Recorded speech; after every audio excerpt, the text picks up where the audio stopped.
क्यों इंसान दूर के प्रति संवेदनशील हो जाता है और नजदीक के प्रति असंवेदनशील। लियो टॉल्स्टॉय के जीवन में एक घटना घटी। टॉल्स्टॉय ने लिखा है कि मेरी माँ इतनी दयालु थी, उसकी दया का अंत नहीं था। शाही परिवार था। टॉल्स्टॉय शाही जार परिवार का सदस्य था। माँ काउंटेस थी।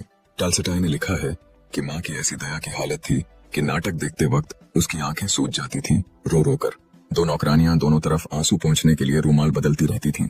उसके हृदय पर ऐसे आघात होते थे। नाटक में कोई भूखा मर रहा है, किसी के मकान में आग लग गई, किसी को उसके प्रेम में असफलता मिली और वह जार जार हो जाती थी।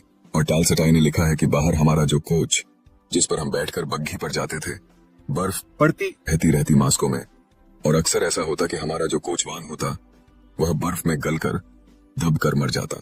जब बाहर काउंटेस मेरी माँ आती, देखती कि कोचवान मर गया, उसको हटाकर फेंक कर ऐसे सड़क नारे दूसरा कोचवान रखकर वह कोच चल पड़ती और मेरी माँ अपने आंसू पोंछती रहती। नाटक में जो हुआ था। टॉल्स्टॉय ने लिखा है कि उसी दिन से मुझे पता चला कि आदमी कैसा धोखा दे सकता है। निकट बिल्कुल नहीं दिखाई पड़ता, निकट के प्रति एकदम अंधे हैं, बहरे हैं, दूर के प्रति इतने सचेत हैं। क्या इस टॉल्स्टॉय की माँ को यह दिखाई नहीं पड़ता होगा कि यह आदमी मर गया, लेकिन कोचवान भी कहीं आदमी होता है। और जो नाटक में रो सकती थी, बड़ी हैरानी मालूम पड़ जाती है कि उसको ख्याल में नहीं आता होगा। नहीं, ख्याल में नहीं आएगा। असल में नाटक में रोना एक बचाव है।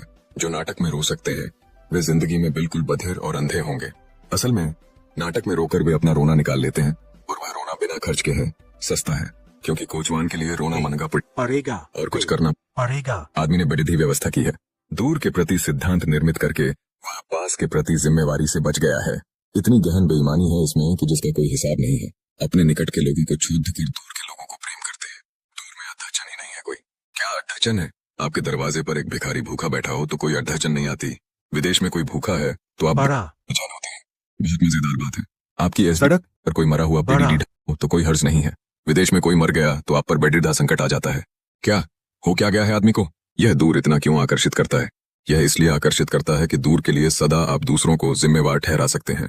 विदेश में कोई मर रहा है तो दूसरे होंगे जिम्मेवार, आप नहीं। लेकिन आपकी सड़क आदमी भूखा मर रहा है, उसके लिए आप खुद जिम्मेवार ठहरेंगे। यह विमर्श बहुत गहन है कि आखिर हमारी दया का आधार क्यों इतना सीमित है। इस संवेदनशीलता के पीछे छिपा है मानवता का एक अनकहा डर, नजदीकी संबंधों की जिम्मेदारी। निकटता एक जिम्मेदारी की मांग करती है, एक संवेदनशीलता की जो कई बार भारी हो सकती है।